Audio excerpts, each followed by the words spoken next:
بسم الله الرحمن الرحیم. سلامونه او نیکو هیلو مارکلی کوم. خدای دې وکړي چې روغ او جوړ به یاستئ.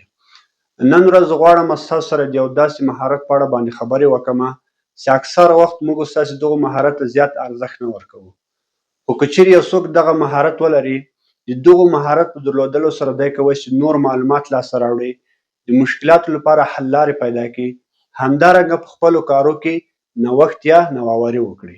نو دغه مهارت چې ده asking good question، په ښه ډول سره پوښتنې کول. نو په نننۍ ویډیو کې به زه ستاسو ته وښیم چې ولې په ښه ډول سره پوښتنه کول مهم دي.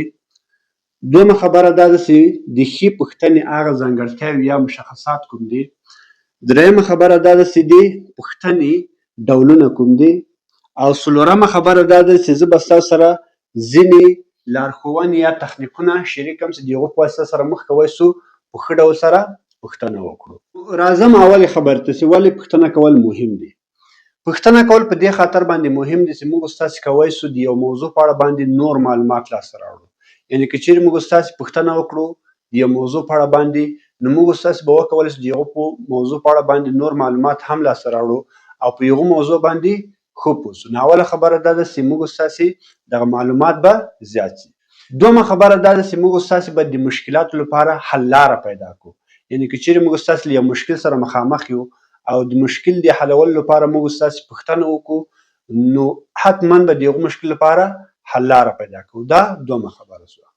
او دریمه خبره دا ده چې موږ ستاسې کولی شو ښه تصمیم ونیسو. یعنې که چیرې موږ ستاسې یو موضوع په اړه باندې ډېرې پوښتنې وکړو، د موضوع په اړه باندې ډېر معلومات لاسته راوړو، نو موږ ستاسې به وکولی شو چې د هغې موضوع په اړه باندې ښه تصمیم ونیسو.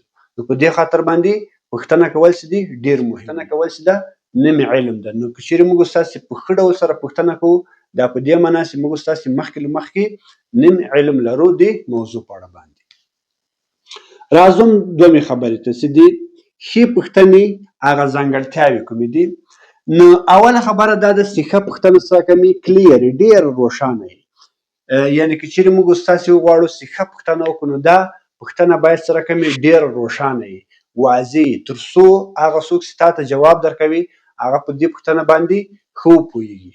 نو اوله خبره دا ده چې موږ تاسې له چا پوښتنه کوو، نو پوښتنه باید ډېره واضح او روښانه وي، مبهمه یا داسې پټه نه وي. دویمه خبره دا ده چې ښه پوښتنه چې ده هغه چې اوپن وي.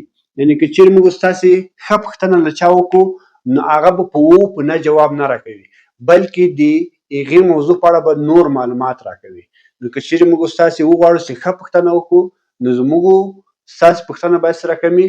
ډېره خلاصه وي. یعنې هغه څوک چې موږ ستاسې ته جواب راکوي هغه نور معلومات راکوي او موږ ستاسې د هغو له معلوماتو څخه برخمن شو. او دریمه خبره دا ده چې ښه پوښتنه یو څه چیلنجینګ. یعنې که چیرې موږ ستاسې له یو چا پوښتنه کوو، باید په داسې ډول پوښتنه وکړو چې موږ ستاسې د هغو نفر له معلوماتو، د هغو نفر له تحلیل او د هغو نفر له تجربې ټولو چې ګټه واخلو. که چیرې پوښتنه ډېره ساده وي، ننګونه نه وي، نو کېدای شي هغه څوک چې موږ ستاسې ته جواب راکوي هغه یوازې د معلوماتو په اساس باندې جواب راکوي. خو که چیرې زموږ ستاسې پوښتنه یو څه چیلنجي، نو هغه څوک چې موږ ستاسې ته جواب راکوي نو هغه به له خپل تحلیل، له خپلې تجربې او له خپلو معلوماتو موږ ته جواب راکوي. نو ښه پوښتنه چې ده دغه ځانګړتیاوې لري. ښه، راځو درېیمې خبرې ته. ټایپس اف کوېسچنز، د پوښتنې کولو ډولونه دي. پوښتنه کول چې دي ډېر ډولونه لري، خو زه دلته په دوو ډولو باندې خبرې کوم. اول چې دي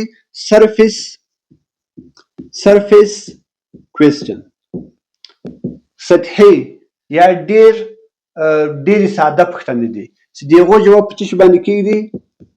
په فاکټس، په حقیقتو باندې ولاړ دی. یعنې که چیرې موږ ستاسې له چا پوښتنه کوو، ډېره ساده پوښتنه وکړو، نو هغه به جواب په څه شي په اساس راکوي؟ هغه څه چې واقعیت ده. مثلا له یو چا پوښتنه کوم چې دغه څه شی ده، نو دی به حتما جواب راکوي چې دا مارکر ده. ډېره ساده پوښتنه ده. او که چیرې مثلا زه ورته وایم چې دا د څه شي لپاره پکارېږي، نو دی به جواب راکوي چې دا د خط لیکلو لپاره پکار کېږي. نو دغسې ده ډېر عادي پوښتنه ده یا ډېره بیسیک یا سرفیس کوېسچن ده. دویم چې ده ډیپ کوېسچنز،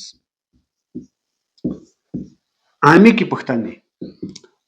دغه بیا د څه شي په خاطر باندې کېږي؟ د انډرسټینډینګ یا د پوهاوي په خاطر باندې کیږي چې موږ ستاسو د یو موضوع په اړه باندې ډېر معلومات ترلاسه کړو. لکه مخکې مې پوښتنه وکړه زه له یو چا پوښتنه کوم چې دغه څه دی، د دی په جواب کې راته وایي مارکر. خو که چیرې زه د دغو په اړه باندې ډېر معلومات غواړم ترلاسه کړم نو زه باید عمیقه پوښتنه وکړم چې دغه څه رقم کار کوي، ولې دغه کاروو. نو دغسې ده ډیپ کوېسچن یا عمیقه پوښتنه ده چې دغه د څه شي په خاطر باندې کېږي تر څو نور معلومات هم د موضوع په اړه باندې لاسته راوړو. راځم څلورمې خبرې ته. ځینې لارښوونې دي چې زه ستاسو سره شریکوم تر څو په ښه ډول سره پوښتنه وکړئ. نو اوله خبره دا ده مخکې له دې څخه چې له یو چا پوښتنه کوئ ask yourself first. له خپل ځان اول پوښتنه وکړئ.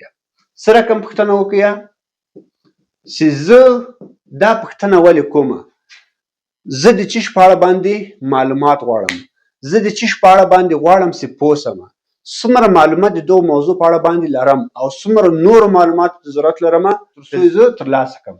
نو اوله خبره دا ده چې که چیرې موږ ستاسې ښه پوښتنه کوو اول باید له ځانه پوښتنه وکړو چې زه ولې دغه پوښتنه کومه او څه شی غواړم چې ترلاسه کړم. دویمه خبره دا ده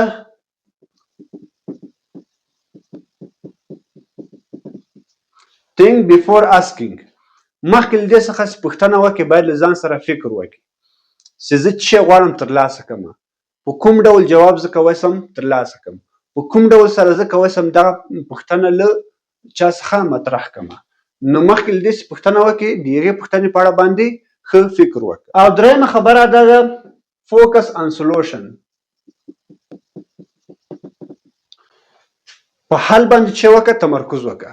یعنی که چیرې ته له یو چا پوښتنه کوې نو هغه جواب چې ترلاسه کوې ستا تمرکز باید په جواب باندې وي چې څه رقم دغه جواب په واسطه سره کولی شم زه خپل مشکل حل کړم او څه رقم دغه جواب چې د ما لپاره حل لاره ده.